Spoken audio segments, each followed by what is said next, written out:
Buenos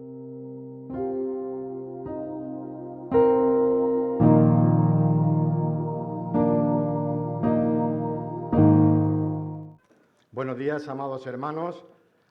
Bueno, pues hoy me toca a mí compartir la palabra de Dios. Nuestro querido pastor y hermano Pedro, pues está enfermo. Y bueno, hermanos, pongámoslos en oración, oremos por él, ¿vale? Y nada, me toca a mí hoy compartir la palabra de Dios.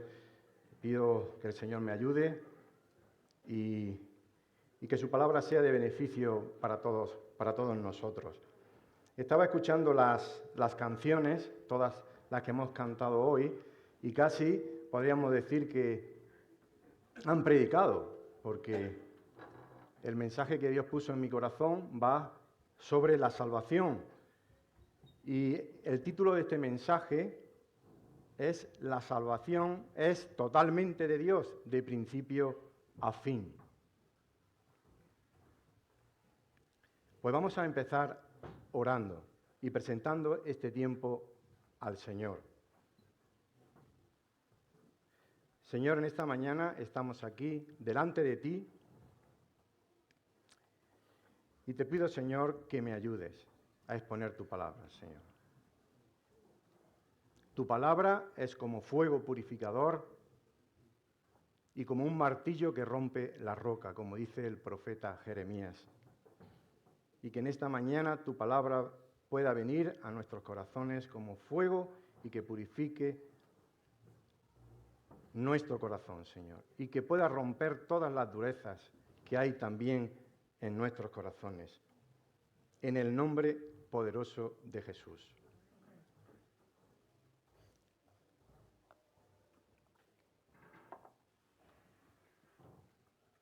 Pues la salvación es totalmente de Dios, de principio a fin. El deseo de mi corazón en esta mañana es que después de escuchar el mensaje podamos enamorarnos más de Jesús y que podamos valorar y atesorar mucho más la gran salvación que Dios nos ha otorgado. Y a modo de introducción me gustaría compartir con vosotros lo siguiente. Amados hermanos, nuestras vidas forman parte de un propósito o plan eterno de Dios. Y nuestra salvación está dentro de este gran propósito, como ahora después vamos a ver. Todo, absolutamente todo lo que ocurre en el universo está dentro de este gran plan eterno de Dios. No hay nada al azar, como algunos dicen. Dios lo tiene todo planificado y ordenado. Vuelvo a repetir, no hay nada al azar, como algunos dicen. Dios lo tiene todo planificado y ordenado. Y dentro de ese plan eterno de Dios está nuestra salvación. La salvación de los hijos amados y escogidos de Dios. Y para empezar el mensaje, quiero empezar con este versículo en la epístola a los Hebreos, capítulo 7, versículos del 24 al 25. Aparecerá ahí en la pantalla. Y voy a leer en Nueva Traducción Viviente. Dice así la bendita y sagrada palabra de Dios. Pero dado que Jesús vive para siempre, su sacerdocio dura para siempre. Por lo cual, Él también es poderoso. Quedaros con esta palabra. Es poderoso para salvar para siempre o completamente a los que por medio de Él se acercan a Dios. Puesto que vive perpetuamente para interceder por ellos. El sacerdocio de Jesús sobre nosotros es para siempre, como acabamos de leer, porque Él vive eternamente desde la eternidad hasta la eternidad, si podríamos definirlo así. Jesús tiene el poder para producir en nosotros una salvación eterna y completa. Es decir, nuestra salvación está completamente asegurada, ya que esta salvación viene directamente del propio Dios y hace que nos podamos acercar a Él. Sin su intervención poderosa en nuestras vidas, nadie, absolutamente nadie, se podría acercar a Él. Además, su función sacerdotal de interceder por nosotros nunca acabará. Nunca acabará, amados hermanos. ¿Qué más podemos pedir?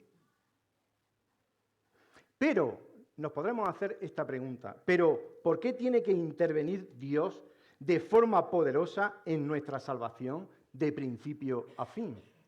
¿Por qué? Pues por nuestro estado de muerte espiritual.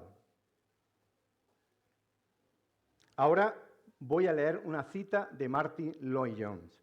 Dice lo siguiente: tenemos que recordar y saber que toda la raza humana cayó en Adán, toda. Todos nosotros nos rebelamos cuando lo hizo Adán y nos volvimos malos. Nuestro entendimiento fue totalmente entenebrecido. Lo dice así la palabra de Dios. Tienen la mente llena de oscuridad, vagan lejos de la vida que Dios ofrece, porque cerraron la mente y endurecieron el corazón hacia Dios. Acabo de leer en Efesios 4:18. El corazón se nos pudrió, se nos secó, el mismo centro de nuestro ser se tornó corrupto. El Señor vio la magnitud de la maldad humana en la tierra y que todo lo que la gente pensaba o imaginaba era siempre y totalmente malo. Génesis 6:5. Si ahora levantamos la mirada y vemos a nuestro alrededor, creo que no ha habido mucho cambio. Desde que leemos esto, en Génesis 6, ahora.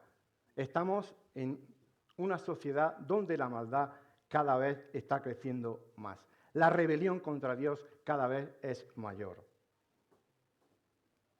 El corazón humano es lo más engañoso que hay y extremadamente perverso. ¿Quién realmente sabe qué tan malo es? Jeremías 17:9, versículo muy conocido por todos nosotros. Esta es la condición de toda la humanidad. Solamente varía en el grado de maldad. Acabo de leer del libro de Romanos, página 518, de Martyn Lloyd-Jones. Podríamos decir que el hombre por naturaleza nace totalmente separado de Dios, lo hemos cantado, e incapacitado para acercarse a Él. Hay una desconexión total de Dios y que de su corazón sale continuamente el mal. Esta es la esencia del pecado. Este es su estado caído y de pecado. Y vamos a seguir haciendo un recorrido por la palabra de Dios para ver qué nos sigue diciendo Dios sobre este estado de muerte espiritual.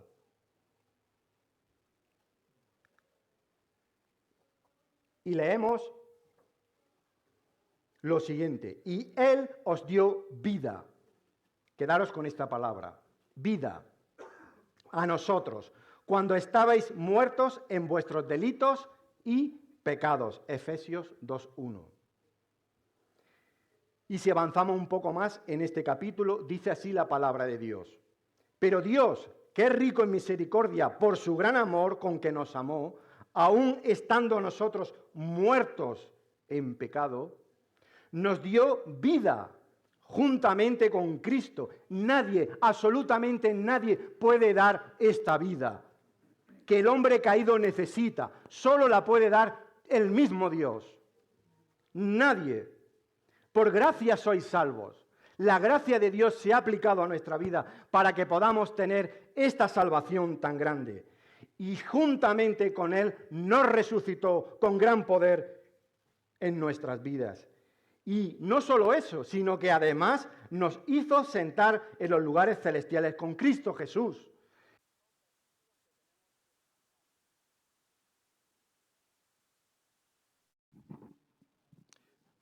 ¿Sí? Efesios. Tenía pocas pilas. Bueno, no hay problema, continuamos. Este se escucha más fuerte todavía. Así que me vais a oír hoy, ¿eh? Efesios 2, del 4 al 6. Son versículos para enmarcar en nuestros corazones. ¿Y qué significa en sí este estado de muerte espiritual? ¿Qué significa?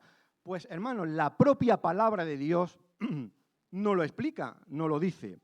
Dice así la palabra de Dios. Ahora bien, está escribiendo Pablo a los romanos. Dice lo siguiente. Ahora bien, llegamos a la conclusión de que los judíos somos mejores que los demás. Pregunta. Para nada, respuesta.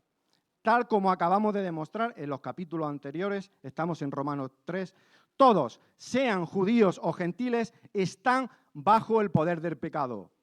Dos palabras ya importantes, vida que Dios da y poder del pecado. Sigue Pablo, como dicen las Escrituras, y ahora empieza a citar salmos. No hay ni un solo justo, ni siquiera uno. Nadie es realmente sabio, nadie busca a Dios. Busqué esta palabra, valga la redundancia, busca a Dios en griego, y fijaros lo que significa. Es muy interesante. Significa investigar, anhelar. También, según un hebraísmo, puede significar adorar, exigir, procurar cuidadosamente y diligentemente. ¿Qué nos está diciendo aquí la palabra de Dios? Que se trata de una búsqueda profunda de Dios. Nadie absolutamente tiene la capacidad en su estado caído de buscar profundamente a Dios. Sigue la palabra de Dios. Todos se desviaron, todos se volvieron inútiles. No hay ni uno que haga lo bueno. Y remarca, ni uno solo. Lo que hablan es repugnante, como el mal olor de una tumba abierta. ¡Oh, qué comparación! Su lengua está llena de mentiras. Veneno de serpientes gotea de sus labios. Su boca está llena de maldición y amargura. Si estas palabras fueran mías, diría, vos, Paco, te estás pasando. ¿O no? Pues no, amados hermanos. Esta es palabra de Dios. Estoy leyendo en la Biblia, la Nueva Traducción Viviente, pero cualquier otra traducción dice lo mismo. Se apresuran a matar. Siempre hay destrucción y sufrimiento en sus caminos. No saben dónde encontrar paz. No tienen temor de Dios en absoluto.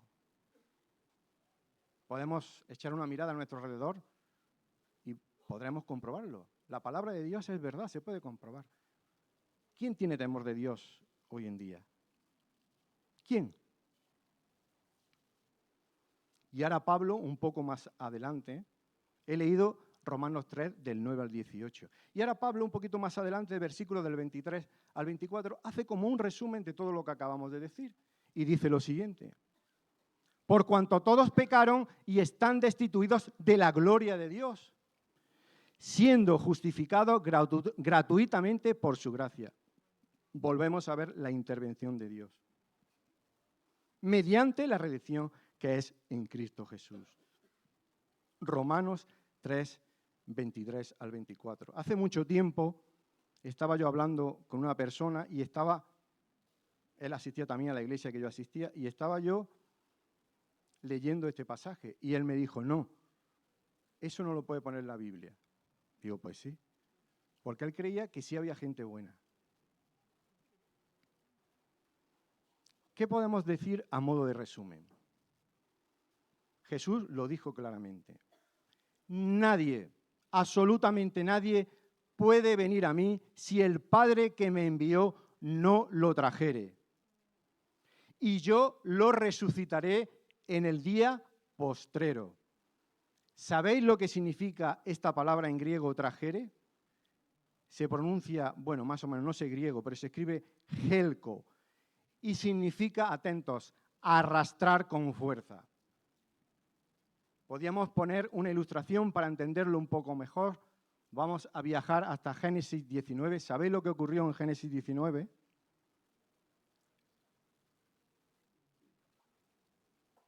Como iglesia estamos haciendo una lectura congregacional y hemos pasado hace poco por el capítulo 19. Es el juicio de Dios, ahí se relata de forma exacta y precisa, el juicio de Dios sobre Sodoma y Gomorra.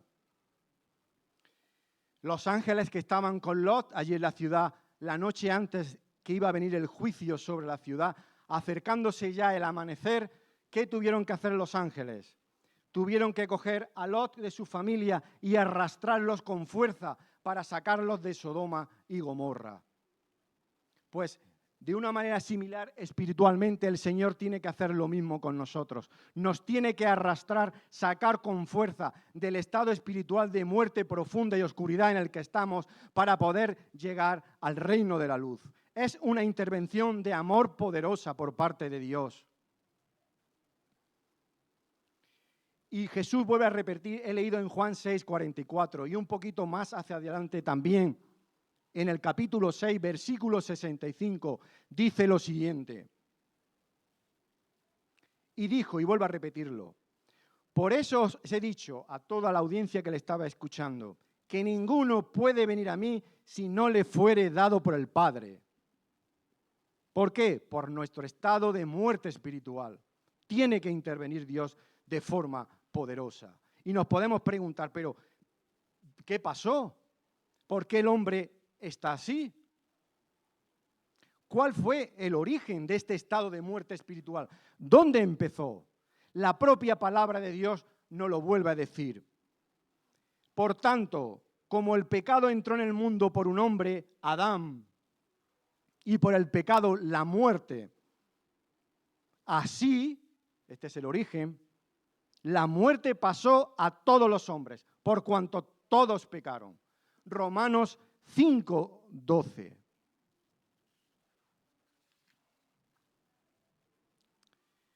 En el relato de Génesis capítulos 2 y 3 tenemos el relato del jardín del Edén y del árbol de la vida y del árbol de la ciencia del bien y del mal.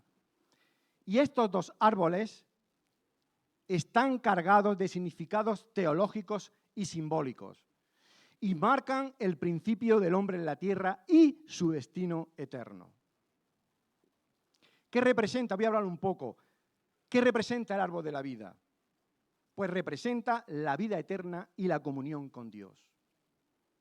Se encontraba en el centro del jardín del Edén, como algo de vital importancia para Adán y Eva, nuestros primeros padres, siendo la fuente de vida eterna, que proviene de Dios.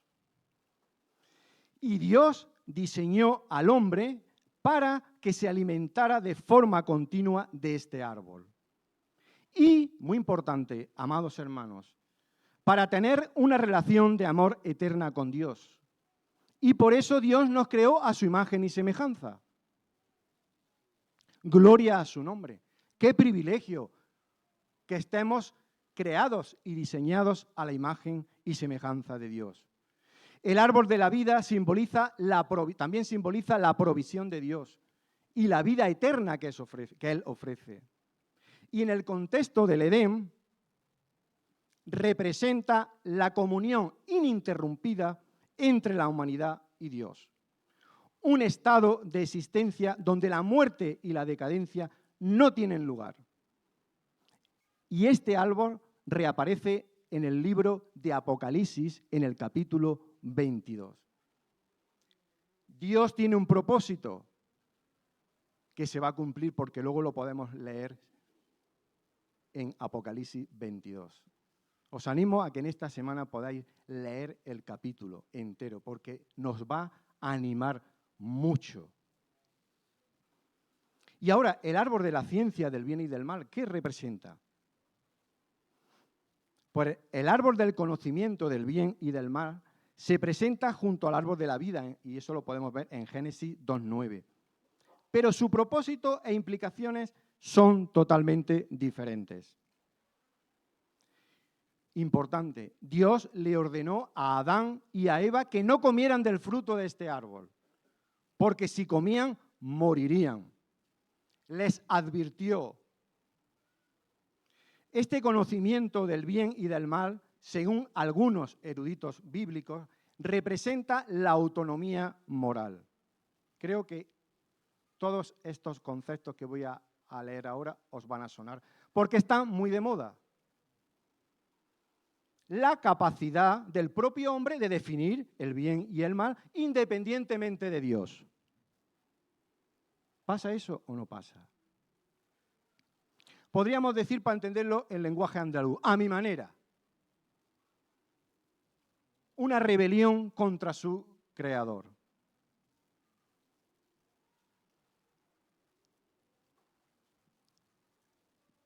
Estaba comentando con una persona de mi entorno laboral que las relaciones sexuales fuera del matrimonio están totalmente fuera de sitio y es una desobediencia a Dios. Y ella me dijo claramente que para ella eso estaba muy bien. Y yo le dije, pues solo tienes que ver las consecuencias de lo que son las relaciones fuera del matrimonio, del contexto por el cual Dios lo hizo y lo diseñó. Pero ella definía lo que estaba bien y lo que estaba mal. Y estaba tan convencida de ello. ¿Por qué? Lo hemos leído antes. Por tener el conocimiento entenebrecido, por estar muerto espiritualmente. El acto de comer de este árbol llevó a un cambio radical en la conducción humana, introduciendo el pecado y la muerte en el mundo. Adán y Eva fueron seducidos por el diablo y comieron de este árbol y fueron corrompidos.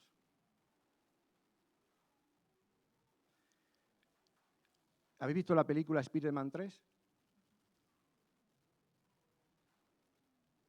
Cuando Spider-Man es tocado por, no sé muy bien el nombre, creo que es Venom, ¿no? Que viene de... Y le toca y le inyecta todo el mal de ese ser maligno, Venom. Y era rojo y empieza a ponerse totalmente negro. Pues para entenderlo, más o menos eso pasó. ¿Qué hizo? El diablo inyectó su naturaleza en el corazón del hombre, porque sedujo a Adán y a Eva. Y no lo digo yo. Lo dice la palabra de Dios, el propio Jesús. Fijaros lo que dice Jesús sobre este tema. Estaba discutiendo con los fariseos, con los líderes religiosos, de que ellos eran hijos de Abraham. Y fijaros lo que le responde el Señor. Pues ustedes son hijos de su padre, el diablo. Bueno, y nos quedamos ahí y ya es fuerte, pero el Señor sigue y dice, y les encanta hacer las cosas malvadas que Él hace. Juan 8, 44. Y fijaros lo que dice nuestro hermano Santiago en su epístola, en el capítulo 3, versículo 15. La palabra de Dios nos dice que nuestra naturaleza es terrenal, animal y diabólica.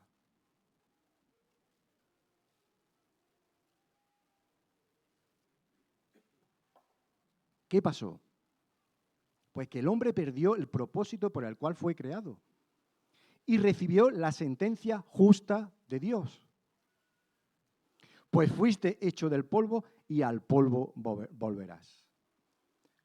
Ya no estás haciendo el propósito por el cual yo te he creado. Por lo tanto, morirás y volverás al polvo de donde yo te cogí, te formé y te di y soplé aliento de vida para que tuvieras una relación personal conmigo de amor profundo y eterno. ¿Y qué pasó? Se produjo una desconexión espiritual de Dios, pero muy, muy grande. El hombre perdió la capacidad de poder relacionarse con Dios y quedó totalmente desconectado de Dios, embutido en sí mismo, mirándose solo a Él.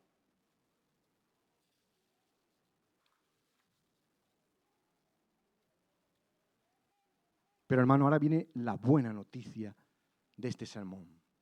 Esto ha sido un diagnóstico fuerte, pero es Dios el que hace este diagnóstico. Y gloria a su nombre. Los buenos médicos siempre hacen un buen diagnóstico de la enfermedad, por muy grave o mortífera que pueda ser esa enfermedad. Pero es por el bien del enfermo, para poder curarle. Pero Dios realizó un plan de salvación o redención de este estado de muerte espiritual en la eternidad pasada. ¿Recordáis lo que dijimos al principio? Que Él tenía un propósito. Que aquí no salen las cosas así como así. Y ahora lo vamos a ver en la palabra de Dios. Dios realizó un plan de salvación o redención de este estado de muerte espiritual en la eternidad pasada para dar solución a este grave problema. ¿Creéis, hermanos, que esto es un problema grave?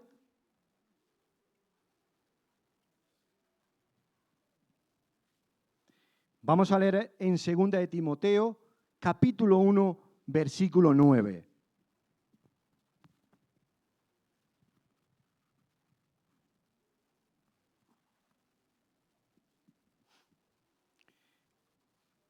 Dice así la palabra de Dios: quien nos salvó y llamó con llamamiento santo, no conforme a nuestras obras, porque fijaros qué obras podemos hacer en un estado de muerte espiritual. Y ahora dice, sino según, muy importante, hermanos, tenemos 3 palabras importantes en esta mañana. Esta es una tercera: vida, poder, muerte espiritual y propósito.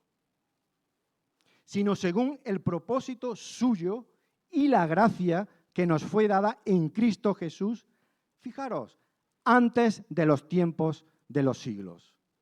Antes de los tiempos de los siglos. Y vamos a desarrollar un poquitín este tema tan importante. ¿Cómo Dios realiza esta salvación en la eternidad pasada? ¿En qué consiste este plan de salvación? Pues lo dice la palabra de Dios. Y sabemos que a los que aman a Dios, todas las cosas les ayudan a bien. Esto es, atentos, a los que conforme a su propósito son llamados. Esto me encanta.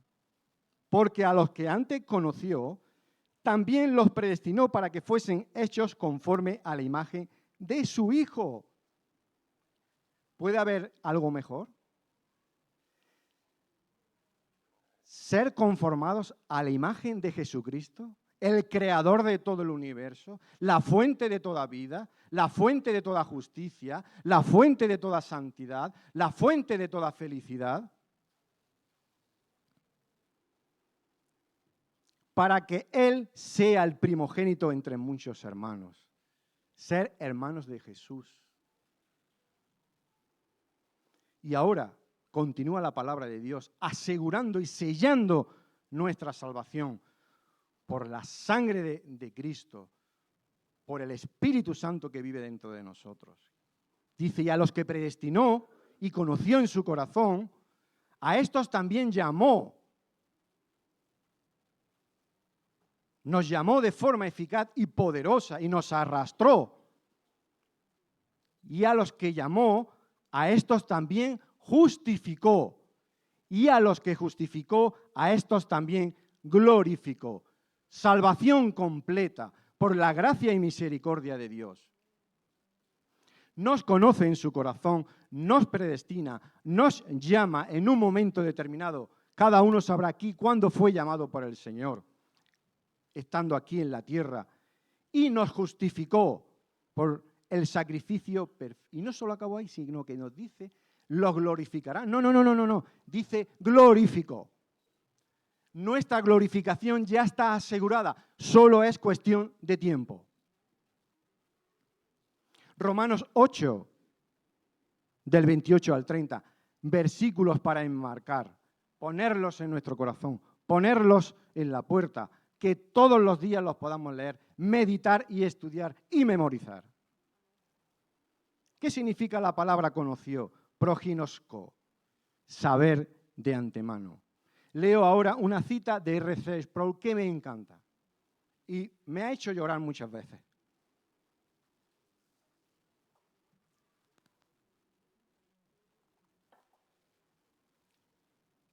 Dice así: Dios nos conoció de antemano, es decir, nos eligió, nos amó de manera personal e individual, incluso antes de que fuésemos creados.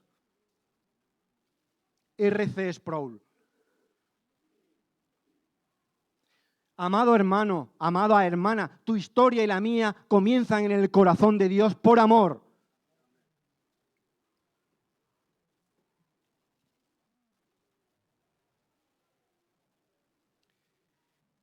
Qué buena noticia, qué buenísima noticia, que tenemos que ponderar y valorar y ponerla en las manos y mirarla todos los días.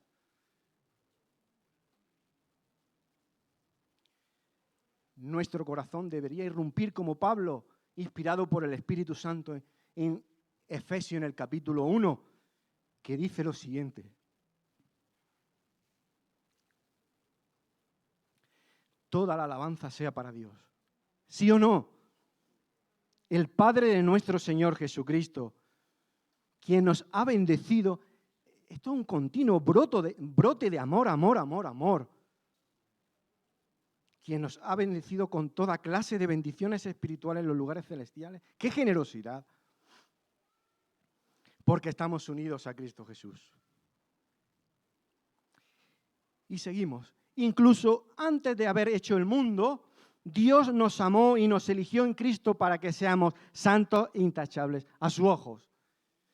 ¡Qué destino más bendito y más glorioso, amados hermanos!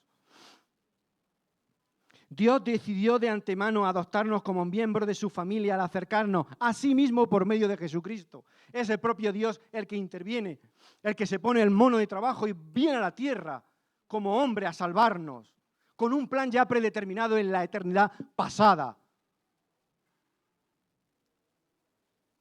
Y seguimos.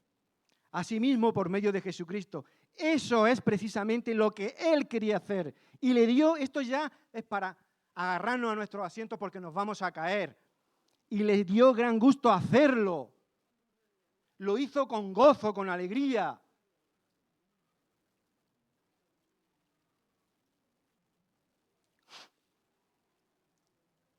Resumiendo un poco lo que acabamos de ver y ordenando un poco todos estos conceptos teológicos tan importantes para nuestras vidas. Primero, Dios nos conoce en su corazón. Nos predestina con un propósito importante, ser conformados a la imagen de Jesucristo. Qué bonito es ver cuando un niño va creciendo, lo vamos viendo crecer físicamente y nos alegramos.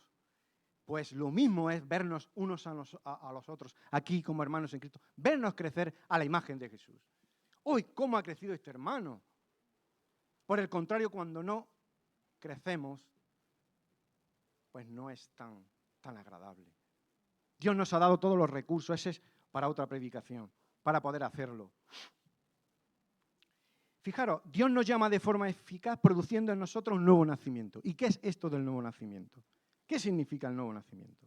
La propia palabra de Dios nos lo dice en 2 Corintios 4, del 4 al 6.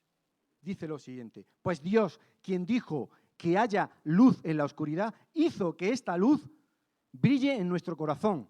¿Recordáis la palabra vida que vimos al principio? Aquí está. ¿Para qué? Para que podamos conocer la gloria de Dios que se ve en el rostro de Jesucristo. Como acabamos de cantar en esa canción que me encanta. A ver si al final la podemos volver a tocar. Abre mis ojos, Señor, para que pueda ver la gloria de Cristo. Que en esta mañana podamos ver su gloria a través de su palabra. En cuarto punto, nos justifica por la fe en la obra consumada de Jesucristo. Una fe salvadora que Cristo también nos otorga. Podemos pedir más, amados hermanos, a favor de sus escogidos. Y luego nos glorifica para estar una eternidad juntos con Él en una relación de amor eterna. Recordáis al principio en el Edén. Dios nos vuelve a ese estado. Y ahora me gustaría compartir con vosotros una lectura de la Confesión Bautista de Fe de Londres del año 1689 en su capítulo capítulo 10.1, la podéis buscar en internet porque creo que es larga, pero la deberíamos de memorizar. Y va a decir todo lo que hemos visto hasta ahora, pero de una manera resumida y ordenada, que yo quiero leer y compartir ahora con vosotros.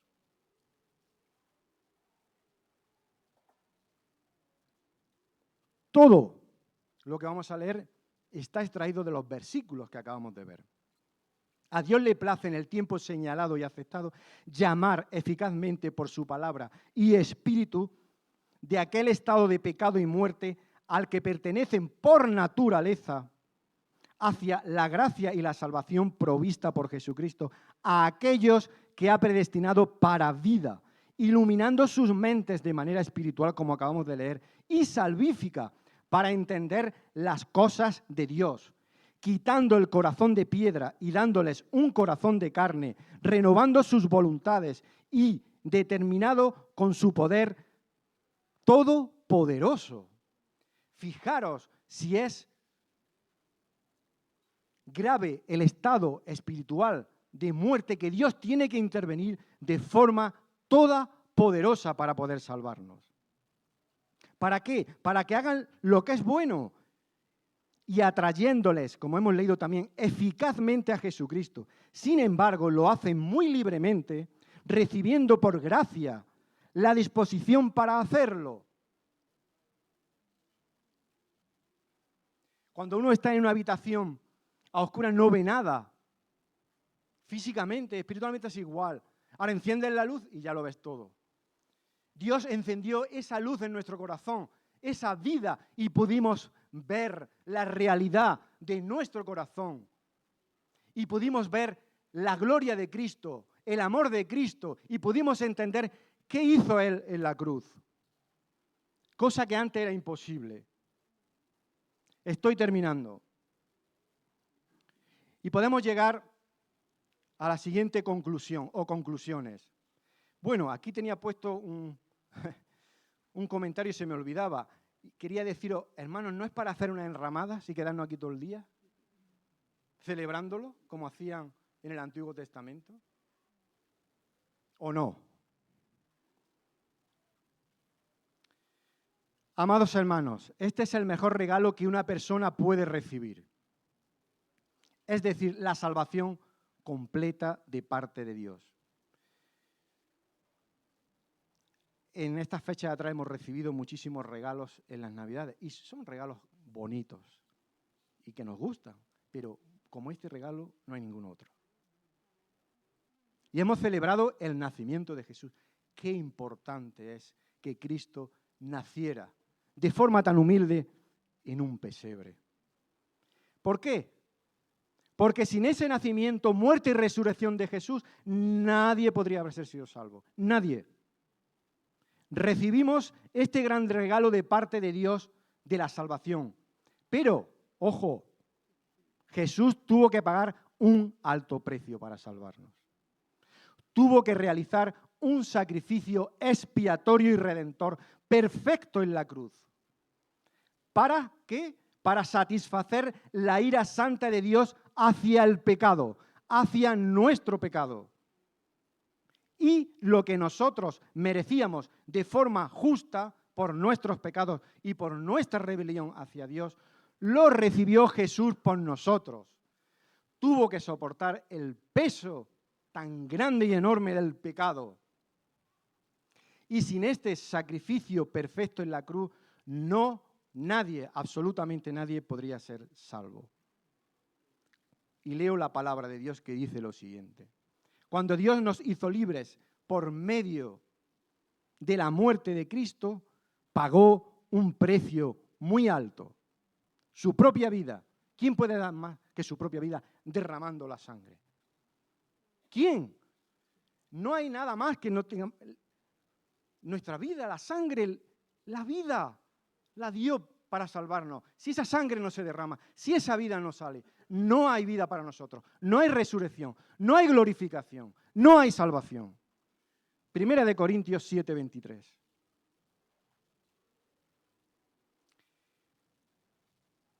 Pero, ¿de qué nos salva Dios? Ya lo hemos estado viendo. pero me gustaría compartir con vosotros estos versículos también.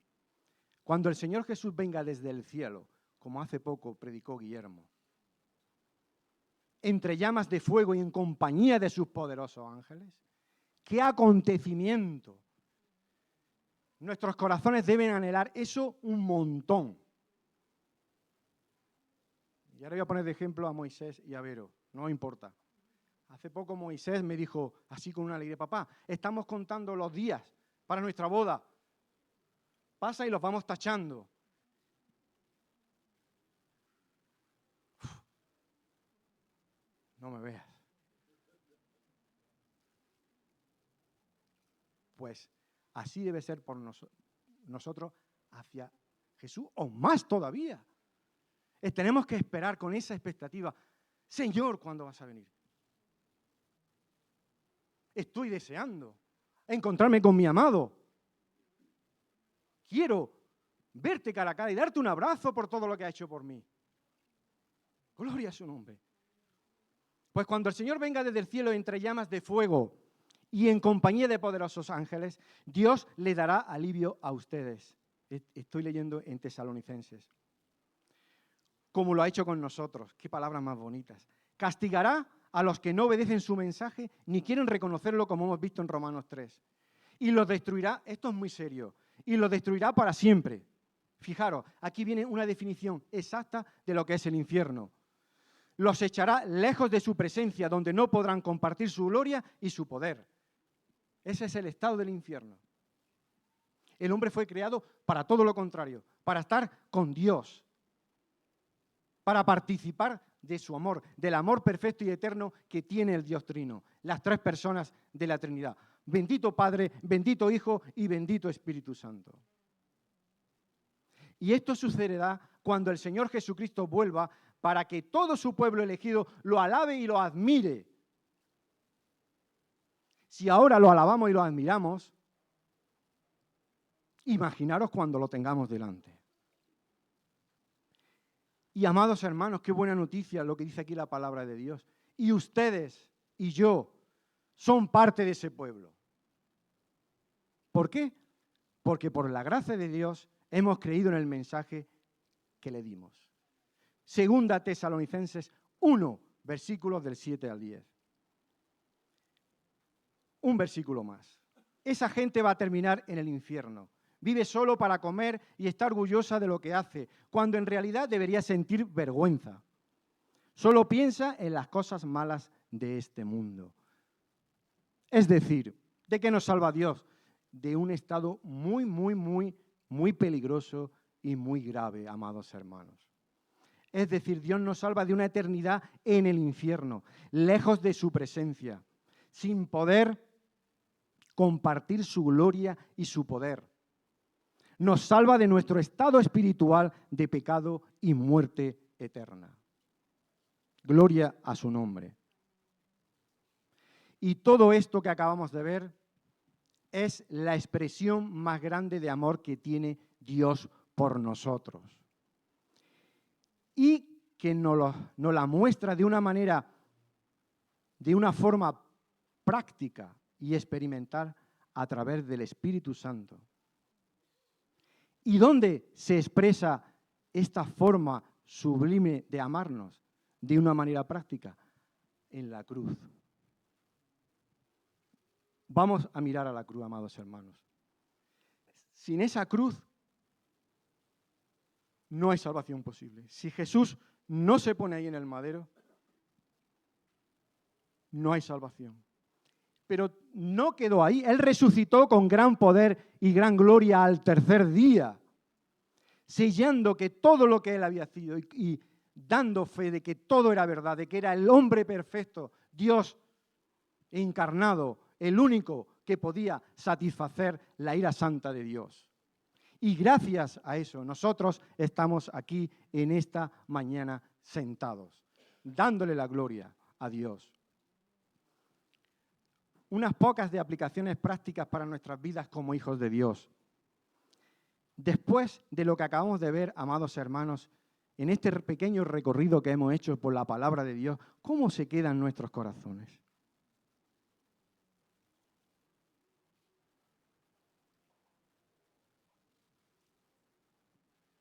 ¿qué podemos hacer? Pues creo que lo mejor que podemos hacer es, por lo menos, 3 cosas. Por lo menos. Habría muchas más, pero por lo menos 3 cosas. Dar todos los días muchas gracias a Dios por esta salvación tan grande. Pero todos los días. Y si lo hacemos al principio de empezar el día, mejor, porque así no se nos va a olvidar. Jesús se merece eso y mucho más. Otra cosa que podemos hacer es gozarnos en esta salvación tan grande.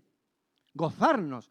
¿Cuántas veces la Biblia, la palabra de Dios, nos exhorta a que nos gocemos en el Señor, como dice Pablo a los Filipenses en el capítulo 4? Gozaos en el Señor, porque ahí está escrito implícitamente por tantas misericordias. Gozaos, y le dice a los Filipenses, otra vez os lo repito, amados hermanos, gozaos en el Señor. Y tercero, importante, rendir nuestras vidas a Dios. ¿Cómo no? Como dice Romanos 12:1. Os ruego, dice Pablo, por las misericordias de Dios, englobando todo esto que hemos visto y mucho más. Todo lo que Pablo escribió en Romanos del 1 al capítulo 11 y el capítulo 12 empieza así, para empezar un cuerpo de aplicaciones prácticas, de cómo debemos responder ante Dios, ante tanta misericordia, ante tanta gracia, ante tanto amor. Pues lo que dice Pablo en Romanos, ahí está en la pantalla. Por lo tanto, amados hermanos, os ruego por las misericordias de Dios, que engloban todo esto y mucho más, que ofrezcáis vuestros cuerpos en sacrificio vivo, santo y agradable a Dios, que lo que a Él le agrada. ¿Qué mejor podemos hacer que poner nuestras vidas como una ofrenda de holocausto? El holocausto que se define en el Antiguo Testamento de los diferentes sacrificios que había, era un sacrificio que era totalmente quemado para Dios. No quedaba nada en el altar. El fuego santo lo consumía y todo era para Dios. Nuestras vidas tienen que ser consumidas para Dios, allí en el sitio donde Dios nos ha puesto. Algunos estaremos aquí, otros estarán allí. Pero en ese sitio tenemos que hincarnos de rodillas, ponernos a los pies de Cristo, como hizo María, estando en el mejor lugar de todos. Y decir, Señor, aquí está mi vida, para ti.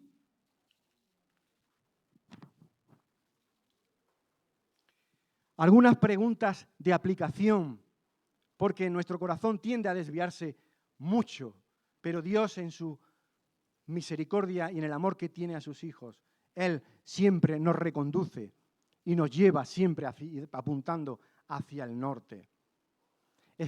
Lo estamos haciendo estas 3 aplicaciones, estamos dando a Dios muchas gracias por la salvación tan grande que ha operado en nuestras vidas desde antes de la fundación del mundo. Si lo estamos haciendo, gloria al Señor. Si lo estamos haciendo un poquito, vamos a hacerlo más, con gozo y alegría.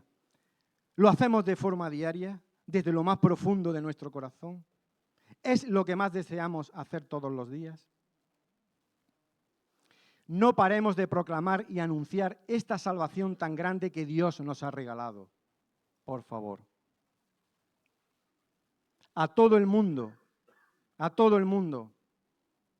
que Dios nos dé valentía para hacerlo. Y advertirles del peligro en el que están sus vidas si Jesús no los salva. Irán al infierno en la muerte segunda o eterna. Y en ninguno hay salvación. En ningún otro hay salvación.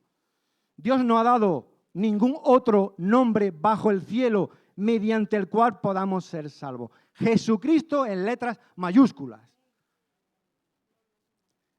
Hechos 4:12, predicado por el apóstol Pedro con poder del Espíritu Santo.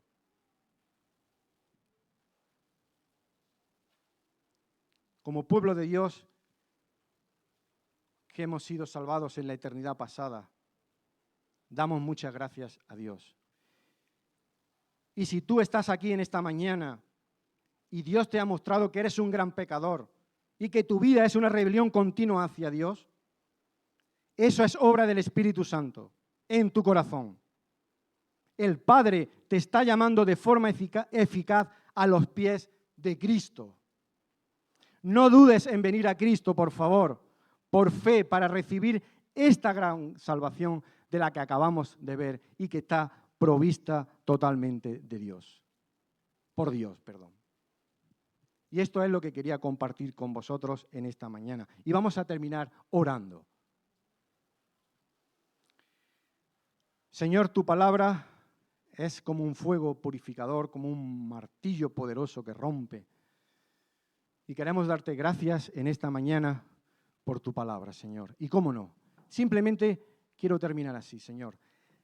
Y creo que todos mis hermanos se unen a mí en esta mañana. Darte muchísimas gracias por la salvación tan grande que has operado en nuestras vidas. Gracias infinitas. En el nombre poderoso de Jesús. Amén y amén.